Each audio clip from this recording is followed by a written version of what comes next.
One piece के एक और नए एपिसोड में आप सभी लोगों का स्वागत है। और आज हम बात करने वाले हैं इसके एपिसोड नंबर 1126 के बारे में। तो बिना वक्त गवाए बढ़ेंगे हम लोग सीधा इसकी वीडियो में। अब देखने को मिलता है जो किज़ारू होता है उसकी फाइट होने लगती है लूफी से। फाइट स्टार्ट हो ही चुकी होती है। दूसरी ओर देखने को मिलता है जो कुमा होता है वो फाइनली मेरुज़ुआ के पास पहुंच चुका होता है। वहाँ पे जो गवर्नमेंट होती है कुमा को रोकने की पूरी कोशिश कर रही होती है। कुमा जो होता है वो क्लाइम करके टॉप पे पहुंच चुका होता है और उसको वहां रोकने की कोशिश कर रहे होते हैं यहाँ पे पूरे गवर्नमेंट वाले लोग। कुमा धीरे धीरे आगे बढ़ रहा होता है, उसके ऊपर तोपों से अटैक हो रहा होता है, गोलियां चल रही होती हैं, वो फिर भी कोशिश कर रहा होता है आगे बढ़ने की।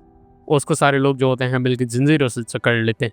पीछे सेलेस्टियल ड्रैगन जो होते हैं वो भी रहते हैं और वो चाहते हैं कुमा को मार दिया जाए। यहाँ पे कुमा जो होता है अपनी पावर का इस्तेमाल करता है, उरासा शॉक मारता है और सबको उड़ा देता है। कुमा किसी तरह सरवाइव करके आगे बढ़ने की कोशिश कर रहा होता है। उतने में देखने को मिलता है वहाँ पहुँच जाता है अकाइनू।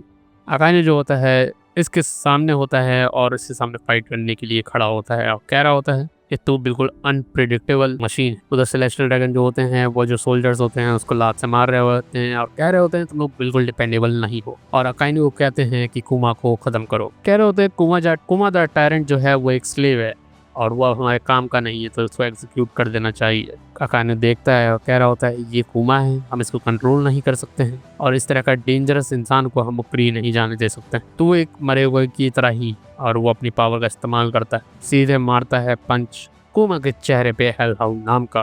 कुमा सर्वाइव करने की फिर भी खड़ा होने की कोशिश कर रहा होता है और अटैक पे अटैक पड़ रहे होते हैं कुमा पे। कुमा जो होता है तेजी से भाग रहा होता है वहाँ से।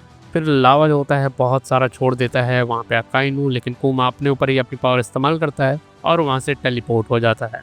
अकाइनू कह रहा होता है कि आखिर तू कहाँ जाने की कोशिश कर रहा है। न्यू वर्ल्ड का जो बर्निंग आइलैंड होता है वहाँ का मूवमेंट देखने को मिलता है। वहाँ चारों ओर आग लगी होती है और टाइम जाता है पास्ट में, जहाँ पे बोनी जो होती है उसके सामने होता है अकाइनू और वो उसको कैप्चर कर लेता है और वो अपने बाप का बदला लेने आई होती है। अकाइनू जो होता है कहता है तो जितना भागना चाहती है भाग ले, लेकिन कुमा के जो पुराने सेंसेस हैं वो कभी रिटर्न नहीं करेंगे। उसने अपने आप को वॉलंटियर कर दिया था वेपन बनाने के लिए, तो जो हुआ है उसकी मर्जी से हुआ है। बोनी अभी भी नहीं मान रही होती है कि उसने अपने आप को वॉलंटियर किया होगा और वो रोने लगती है और कह रही होती है वो मेरे को कभी पीछे नहीं छोड़ेगा। और वहाँ अकाइनू सोच रहा होता है कि आखिर गया कहाँ कुमा। और जो पैसे फिस्ता होते हैं वो नेवी सोल्जर्स की तरफ मिलके शूट कर रहे होते हैं, लगातार टेक डाउन कर रहे होते हैं सी बीच वेपन्स को और वो वेपन्स जो होते हैं नीचे गिरने लगते हैं। लेब ऑफ बेस के अंदर किज़ारू जो होता है वो एंट्री कर चुका होता है। लीपी उसके सामने स्नेक मैन बन के फाइट करने लगता है और किज़ारू के ऊपर अटैक पड़ रहे होते हैं, लेकिन किज़ारू भी पावरफुल तो होता ही है। किज़ारू कह रहा होता है कि अब मैं देख सकता हूँ कि तू कायदे को आखिर कैसे हरा चुका था, तू पहले से स्ट्रांग हो चुका है। और किज़ारू कहता है तू एक पायरेट है, तू आखिर वेगापंक को क्यों बचाना चाहता है। और लूफी का कहना होता है तू मुझे बता कि तुम जैसे लोग ओल्ड मैन एप्पल को मारना क्यों चाहते हो। और दोबारा अटैक छोड़ देता है और किज़ारू अपनी लात से उसके अटैक को डिफेंड कर लेता है। किज़ारू का कहना होता है कि ऐसा नहीं है कि मैं उसे मारना चाहता हूँ। और ये बोल के तेजी से किज़ारू जो होता है ऊपर आसमान में चला जाता है और कह रहा होता है मैं उसे मारना नहीं चाहता हूँ क्योंकि मैं वेगापंक को बहुत लंबे टाइम से जानता आया हूँ। मैं अप्रिशिएट करता कि अगर तू इन चीज़ों से बाहर रहता। और वहीं से अटैक मारता है किज़ारू और अपनी पावर को एक्सेलरेशन के रूप में ले आता है और तेजी से लूफी की तरफ बढ़ने लगता है और लूफी वो पंच लेता है और वो सीधे उस रोबोट के अंदर से चीरता हुआ निकल जाता है और वो जो वेगा फोर्स जो होता है 01 वो टूट जाता है। वो जो जाइंट रोबोट तबाह हो चुका होता है और सारे लोग उसमें से बाहर नीचे गिर जाते हैं। लिलिथ जो होती है तेजी से भाग रही होती है। फ्रैंकी और बोनी को भी कहती है जल्दी से जल्दी भागो और पता चलता है कि वो ब्लास्ट हो जाता है रोबोट। वो जो रोबोट होता है वो वेगापंक का ड्रीम होता है और वो डिस्ट्रॉय हो चुका होता है। स्ट्रॉ हेड उड़ता हुआ कहीं चला गया होता है ऐसा बोनी बताने लगती है। किज़ारू उन लोगों के सामने होता है। किज़ारू बोनी को देखता है और कहता है आजकल के बच्चे बहुत जल्दी बड़े होने लगे हैं। मेरे पास ऑर्डर आ चुका है कि मैं डॉक्टर वेगापंक को मार दूं और यही तो तू चाहती थी, तो मेरा मदद कर। और वो कहती है कि मेरा टारगेट अब वो नहीं है और वो उठाती है सीधे किज़ारू की तरफ अटैक करने के लिए बढ़ती है, लेकिन किज़ारू जो होता है वो गायब हो जाता है वहाँ से और बोनी को मारता है एक लात। अब बोनी कहीं दूर उड़ती हुई चली जाती है और सीधे जाके लेवो फेस की जो शील्ड होती है उस पर टकराती है।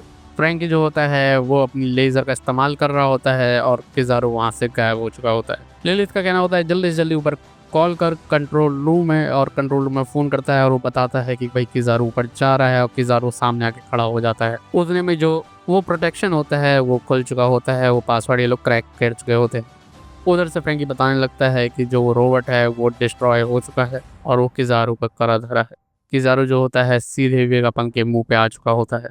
वेगापंक को पता होता है जो अभी एक्सप्लोशन हुआ है वो इसी की वजह से हुआ है। ये दोनों फेस टू फेस होते हैं, फाइट होने ही वाली होती है। लेकिन उतने में देखने को मिलता है लूफी जो होता है वो गियर 5 के रूप में आ जाता है, जंप करता रहता है, हँसता रहता है और उधर वो जो रोबोट होता है, जो बहुत बड़ा जायंट रोबोट होता है, वो बार-बार शो किया जा रहा होता है। ये नेक्स्ट एपिसोड के लिए कुछ टीजिंग हो रही है यहाँ पे। लूफी गियर 5 के रूप में आ जाता है और सीधे किज़ारू को अपने मुट्ठी में पकड़ता है और हँसता रहता है और इसको देख के सारे के सारे शॉक होते हैं क्योंकि स्ट्रॉ हैट पायरेट जितने भी लोग हैं, उन लोगों ने भी अभी लूफी को गियर 5 के रूप में देखा नहीं होता है। लूफी उसे कैच करता है और पीछे खींचता है और वो रोबोट बार-बार फोकस पे आ रहा होता है और इसी के साथ खत्म हो जाता है ये वाला एपिसोड। तो बात की जाए यार कैसा था ये एपिसोड? एपिसोड जो था काफ़ी ज़्यादा एंटरटेनिंग था, मज़ेदार था और नेक्स्ट एपिसोड देखना बहुत ज़्यादा इंटरेस्टिंग होगी, किस तरह से ये फाइट जो है आगे बढ़ती है। तो इस वीडियो में इतना ही रखेंगे। वीडियो पसंद आई तो वीडियो को लाइक करना, चैनल को हमारे सब्सक्राइब करना। मिलते हैं अगली वीडियो में, तब तक के लिए बाय बाय, सायोनारा, जय श्री राम।